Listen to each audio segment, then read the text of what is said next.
Merci Madame le maire. Bonsoir à toutes et tous. Ce soir, nous avons effectivement plusieurs délibérations qui illustrent l'ambition forte de la majorité municipale en direction des enfants et de l'éducation pour que chacun ait dès sa naissance les meilleures conditions pour s'épanouir, s'éveiller et apprendre.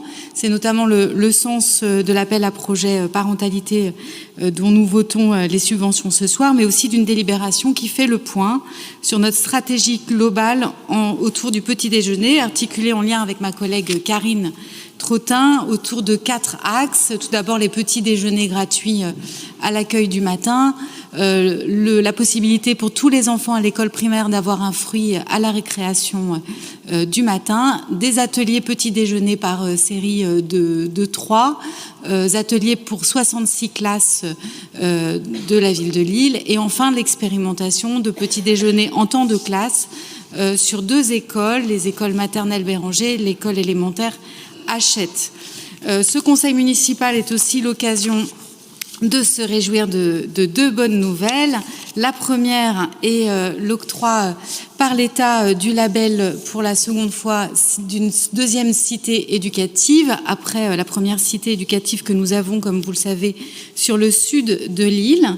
Ce label vient saluer et soutenir notre politique volontariste en direction des enfants et de l'égalité des chances, et en permettant un renforcement du maillage partenarial entre tous les acteurs éducatifs, en soutenant des actions pilotes à hauteur de 435 000 €, actions pilotes autour de la parentalité, des césures, de l'entrée à l'école maternelle par exemple, de la jonction entre la 3e et la seconde, de l'insertion dans la voie professionnelle, du soutien dans les difficultés via le mentorat.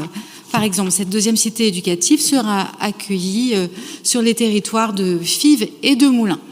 La 2e bonne nouvelle, c'est l'ouverture à la rentrée scolaire prochaine du groupe scolaire Porte de Valenciennes, qui se dotera dans l'année d'un nom, une école attendue dans le quartier, les habitants étant d'ailleurs très nombreux à inscrire leur enfant dans ce nouveau groupe scolaire qui sera un bâtiment passif et éco-responsable, accueillant progressivement 16 classes, 9 élémentaires et 7 maternelles, un restaurant scolaire, une salle multi-activités, un terrain d'évolution sportif, une cour comme on les fait dorénavant, certains d'entre vous ont pu les visiter récemment, c'est-à-dire totalement perméable, végétalisé, avec un jardin d'ombre, un jardin frais, un verger, et puis un amphithéâtre permettant d'accueillir une classe dehors quand les enseignants et les enfants le souhaiteront.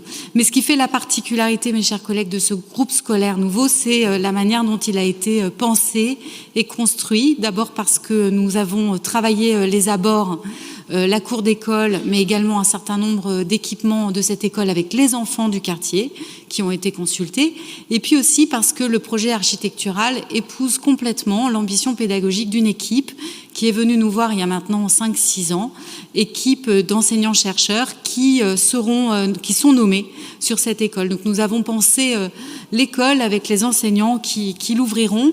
Et pour parler de ce projet pédagogique basé sur la collaboration, la participation de chacun, les liens intergénérationnels et la transition écologique, il n'y a rien de mieux que d'écouter Nicolas Rousseau, qui sera donc le directeur d'école de cette école, qui nous fait une petite visite de chantier en quelques minutes.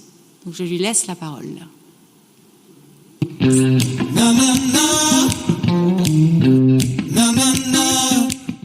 Je m'appelle Nicolas Rousseau, je suis directeur à Lille depuis une 12aine d'années. Je suis directeur sur le quartier de Moulins depuis maintenant 10 ans à l'école Kergomar. Et je vais vous présenter un petit peu le projet de l'école, de la nouvelle école Porte de Valenciennes. Alors, il faut savoir que c'est assez inédit même dans la démarche, puisque c'est une école qui a été réfléchie en amont avec justement le côté ville, le côté architecte et éducation nationale. Donc ça fait 5 ou 6 ans qu'on travaille ensemble pour monter ce projet. Donc c'est vraiment un projet qui est né de la concertation et c'est assez inédit.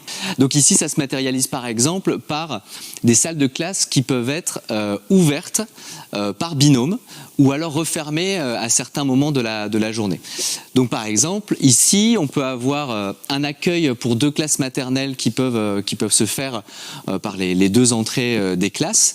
Les 2 espaces qui peuvent communiquer vont pouvoir à ce moment-là être ouverts. Donc ça veut dire qu'on va pouvoir mutualiser le matériel pédagogique, mutualiser les pratiques.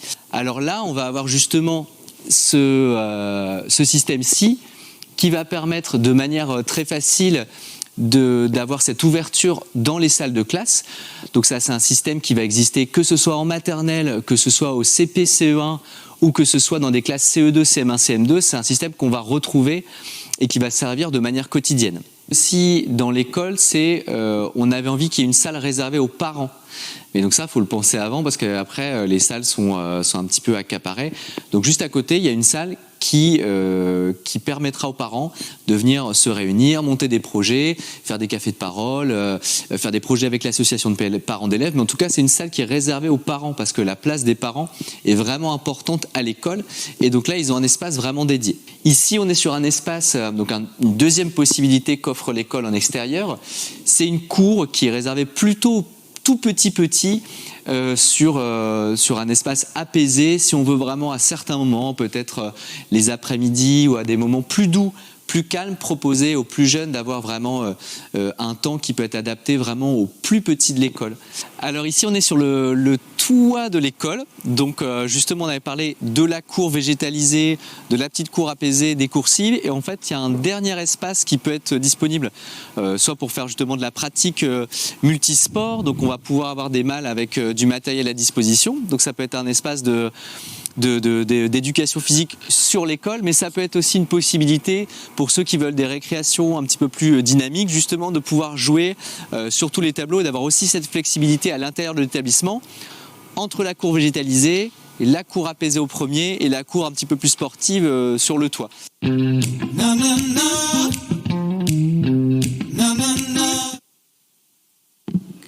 Bon, la vidéo globale faisant 12 minutes, vous voyez que nous avons un petit peu coupé, mais je vous invite à la regarder sur le site de la ville et pour en savoir un peu plus. Mais c'est donc une école qui aura un certain nombre d'espaces de loisirs, à la fois un extérieur avec une cour partagée, et ça fait partie de la richesse du projet aussi entre les maternelles et les élémentaires, et puis des coursives à tous les étages. Cette école est très attendue, hein, on s'apprêtait à n'ouvrir que le CP et les petites sections, et aujourd'hui on ouvrira quasiment tous les niveaux. Il y a à peu près 160 enfants qui sont attendus à la rentrée, c'est-à-dire bien plus que ce qui est très prévu, parce que les habitants du quartier connaissent l'équipe pédagogique, connaissent la force du projet et puis la particularité aussi de cette école. Donc moi je m'en félicite. Cette concertation est par ailleurs à l'image de la concertation que nous menons en ce moment autour du projet éducatif 4. Un mot pour vous dire que depuis juin dernier, cette feuille de route éducatrice qui est la nôtre est en pleine concertation. C'est encore le cas aujourd'hui et je remercie avec mes collègues chargés de l'éducation, ALM, Evelyne Novak, et ALOM, Olivier Caremel, tous ceux qui participent activement, les parents d'élèves. Ils ont été plus de 1000 à répondre au questionnaire en ligne. Ils sont nombreux à venir aux ateliers que nous organisons dans les 3 communes, les acteurs éducatifs qui continuent d'avoir des réunions de travail, les enfants qui ont planché pendant plusieurs jours d'ateliers et puis par ailleurs participé activement à la consultation de l'UNICEF, et les conseillers de quartier notamment qui ont également travaillé en lien avec Sébastien Duhem sur ce projet de futur projet éducatif 4. Voilà, donc une belle concertation qui augure d'un projet partagé que nous voterons au prochain conseil municipal. Merci.